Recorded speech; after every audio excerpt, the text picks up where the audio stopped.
अल्हम्दुलिल्लाहि रब्बिल आलमीन अस्सलातु वस्सलामु अला सय्यदिल मुरसलीन अम्मा बअद फ़अऊज़ु बिल्लाहि मिनश शैतानिर रजीम बिस्मिल्लाहिर रहमानिर रहीम अस्सलातु वस्सलामु अलैका या रसूलल्लाह व अला आलिका व अस्हाबिका या हबीबल्लाह अस्सलातु वस्सलामु अलैका या नबियल्लाह व अला आलिका व अस्हाबिका या नूर अल्लाह। আমার মাদানী চ্যানেলের দর্শক শ্রোতাবৃন্দ, মনোযোগ সহকারে সম্ভব হলে দোজানু হয়ে বসে পেটের কুফলে মদিনা নামক কিতাবের দর্শ শুনুন, কেননা অন্য মনস্ক হয়ে শুনলে এর বরকত সমূহ হাতছাড়া হয়ে যাওয়ার সম্ভাবনা রয়েছে। আল্লাহর মাহবুব আজ্জা ওয়া জাল্লা ওয়া সাল্লাল্লাহু তাআলা আলাইহি ওয়াসাল্লাম ইরশাদ ফরমান, কিয়ামতের দিন আমার সবচাইতে কাছে সেই হবে দুনিয়াতে যে আমার উপর অধিক হারে দরুদ শরীফ পড়ে থাকবে। সল্লু আলাল হাবিব সাল্লাল্লাহু তাআলা আলা মুহাম্মদ সাল্লাল্লাহু তাআলা আলাইহি ওয়াসাল্লাম সালাতাম ওয়া সালামান আলাইকা ইয়া রাসূলুল্লাহ।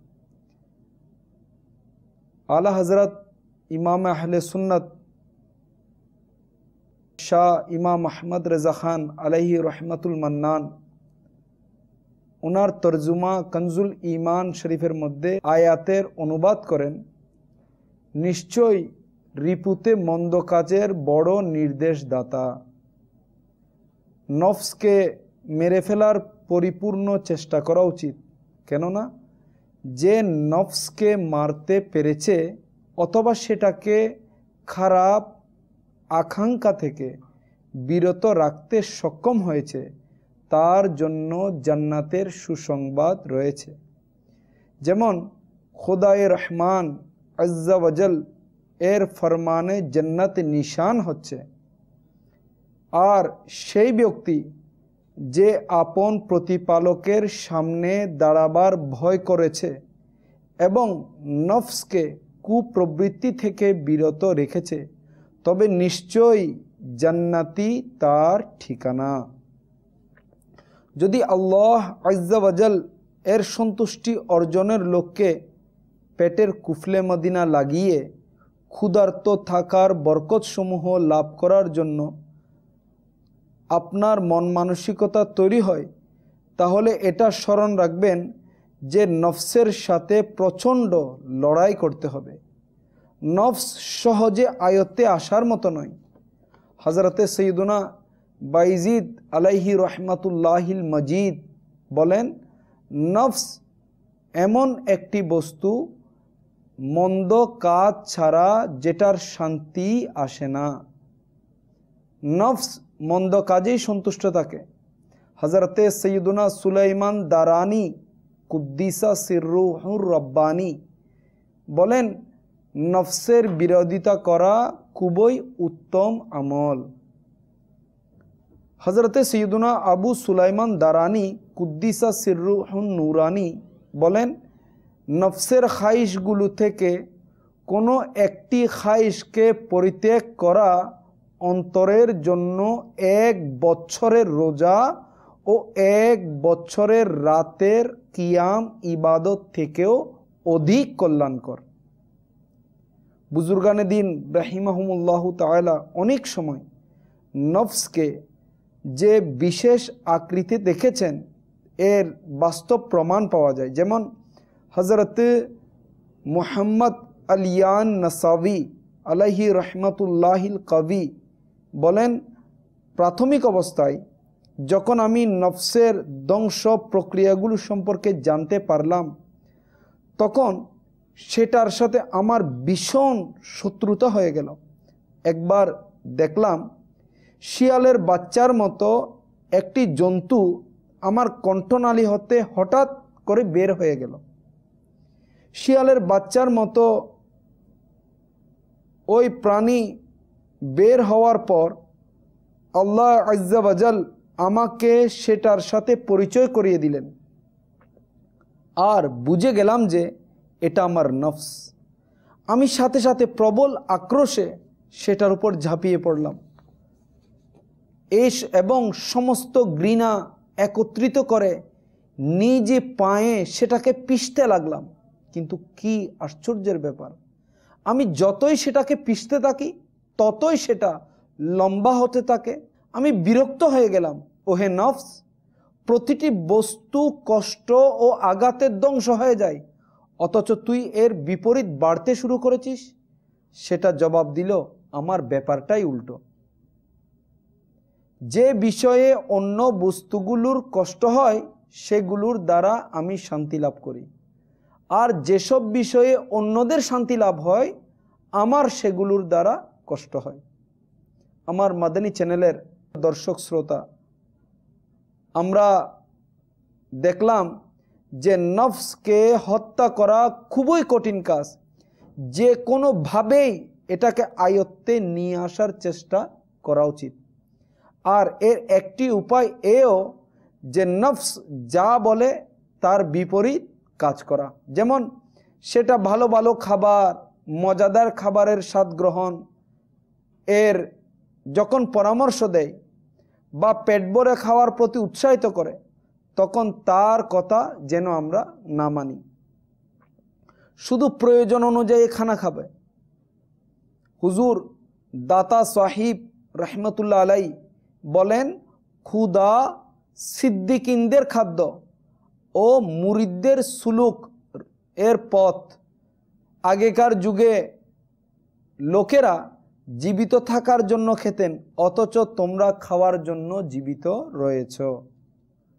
কথিত আছে হযরতে সৈয়দনা শেখ খাজা মাহবুবে ইলাহি নিজামুদ্দিন রহমতুল্লাহ তাআলা আলাই খুবই রোগাক্রান্ত হয়ে পড়লেন।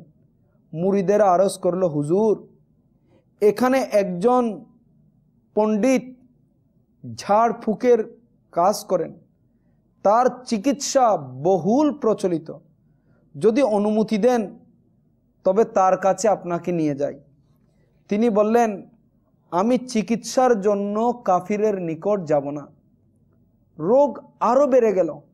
তিনি রহমতুল্লাহ আলাই বেহুশ হয়ে পড়ে গেলেন। মুরিদেরা তাকে বলল, ওই পণ্ডিতের নিকট নিয়ে গেল। সে যখন ফুক মারল তখন তিনি রহমতুল্লাহ আলাই এর হুঁশ ফিরে আসলো আর তিনি সুস্থ হয়ে গেলেন, নিজেকে সুস্থ বোধ করলেন। পণ্ডিতকে দেখে জিজ্ঞাসা করলেন, চিকিৎসায় তোমার এই যোগ্যতা কিভাবে অর্জন হলো?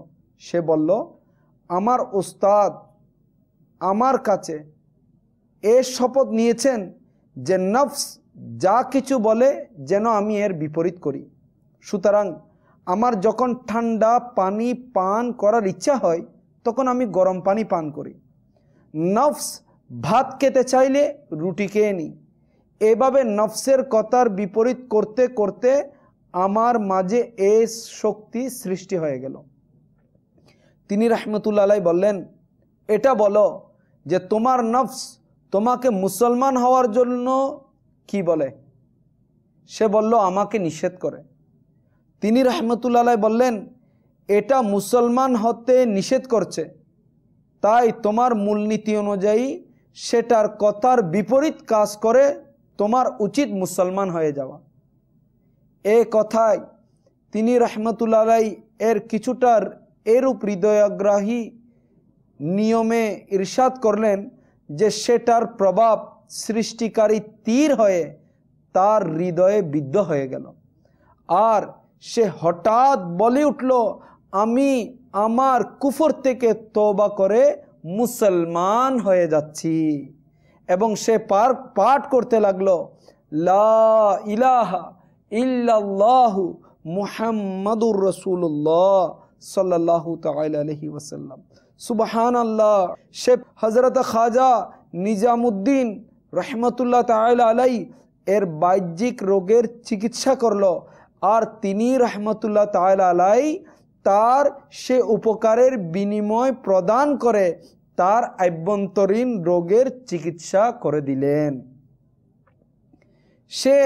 তিনি রহমতুল্লাহ আলাই এর শরীরের চিকিৎসা করলেন, তিনি তার রুহের চিকিৎসা করে দিলেন। সে বাহ্যিক রোগ দূর করলেন, তিনি তার আভ্যন্তরীণ অর্থাৎ কুফরের রোগ দূর করে দিলেন। আমার মিঠি ইসলামী ভাইরা ও আমার মাদানী চ্যানেলের দর্শক শ্রোতাবৃন্দ, চা পান খাওয়ায় অভ্যস্ত ব্যক্তি খানার সাথে সাথে চা ও পান খাওয়ার পরিমাণও কমানোর মন মানসিকতা যেন আমরা তৈরি করি। এমন যেন না হয় যে আপনি খানা কম খাবেন আর ধোঁকাবাজ নফস আপনাকে ক্ষুধা নিবারণের আশা দিয়ে চা ও পান চিবানোর হার বাড়ানোর বিপদে লিপ্ত করে দিল। চা গুর্দার জন্য ক্ষতিকারক, আর পান খাওয়ার অভ্যাস ত্যাগ করার মধ্যেই ফায়দা রয়েছে। যারা এগুলো বেশি পরিমাণে খেয়ে থাকে তাদের মাড়ির ও মুখ গলার ক্যান্সার হওয়ার সম্ভাবনা থাকে। বেশি পান খাওয়ায় অভ্যস্ত ব্যক্তিদের মুখের ভিতরে লাল হয়ে যায়। যদি মাড়িতে রক্ত কিংবা পুঁজ জমে যায় তখন তা ওই কারণে দেখাও যায় না, আর ওইগুলো পেটে প্রবেশ করতে থাকে। হয়তো তাদের ওই সময় জানা হবে যে যখন খোদা না করুন কোনো মারাত্মক রোগ ভিতরে শিকড় গেড়ে বসবে।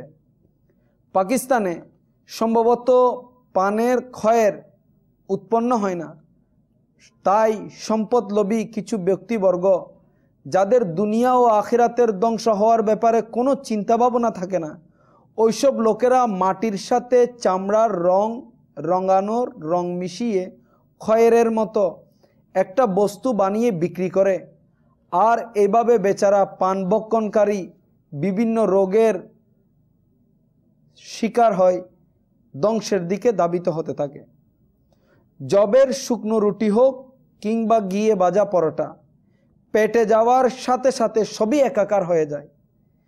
যে মাত্র গ্রাস কণ্ঠনালীর থেকে নিচে পতিত হলো তখনই তার স্বাদ নিঃশেষ হয়ে গেল। যাই হাতে আসে তাই পেটে নিক্ষেপ করা ও চেপে চেপে পেট ভর্তি করে খাওয়াতে শুধুমাত্র জিহ্বারই স্বাদ গ্রহণ হয়ে থাকে, আর স্বাদ গ্রহণ শুধুমাত্র কিছুক্ষণের জন্যই, কিন্তু এ দ্বারা দিনী ও দুনিয়াবি ক্ষতিসমূহ হয়ে থাকে দীর্ঘস্থায়ী। যদি কেউ ঠান্ডা মাথায় চিন্তা করে তবে তার সম্মুখে এ বিষয় প্রকাশ পাবে যে 2 মিনিটের স্বাদ লাভের জন্য আখিরাতের দীর্ঘ হিসাব নিকাশের বোঝা মাথায় নেয়া, এছাড়া দীর্ঘদিন ধরে বরং কবর পর্যন্ত পিছু ধাওয়াকারী রোগ ব্যাধিকে আলিঙ্গন করে নেয়া কখনো বুদ্ধিমানের কাজ নয়। সুতরাং পেটের কুফলে মদিনা লাগিয়ে কম খাওয়ার মধ্যেই নিরাপত্তা বিদ্যমান রয়েছে। হযরত সৈয়দুনা আবু দারদা রাদিয়াল্লাহু তাআলা আনহু বলেন, মুহূর্তের জন্য কামনা বাসনার আনুগত্য করা দীর্ঘস্থায়ী পেরেশানির কারণ হয়ে থাকে।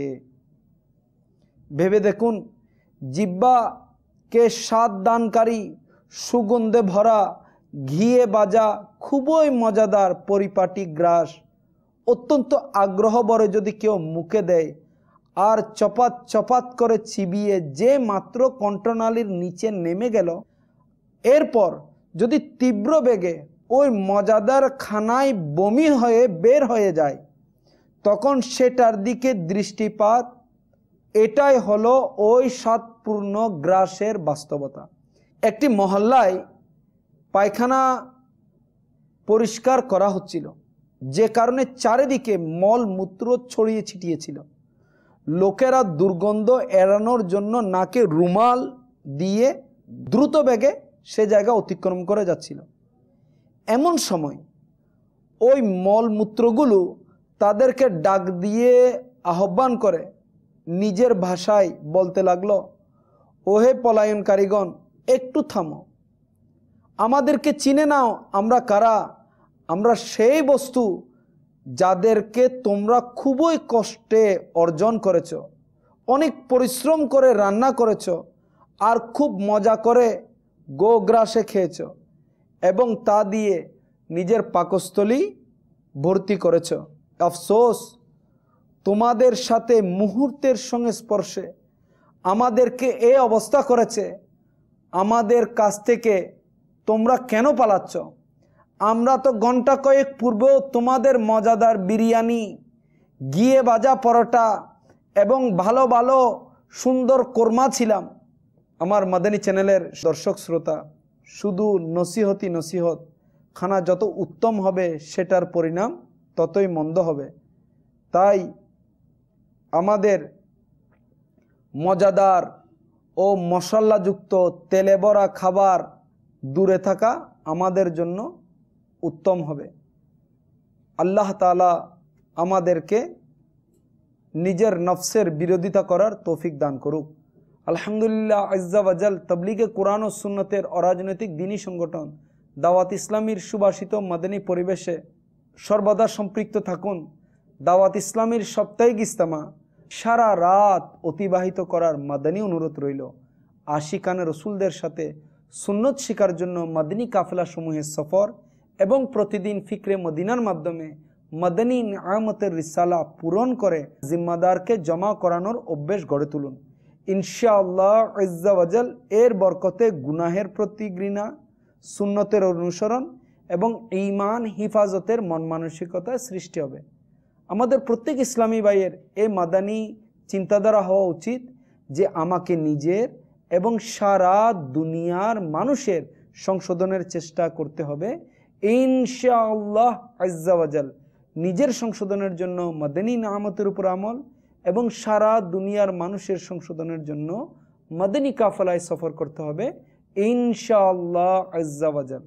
अल्लाह करम ऐसा करे तुझ पे जहाँ में ए दावत इस्लामी तेरी धूम मची हो। आमीन बिजाहिन नबील आमीन सल्लल्लाहु अलैहि वसल्लम। सल्लू अलल हबीब सल्लल्लाहु तआला अला मुहम्मद सल्लल्लाहु।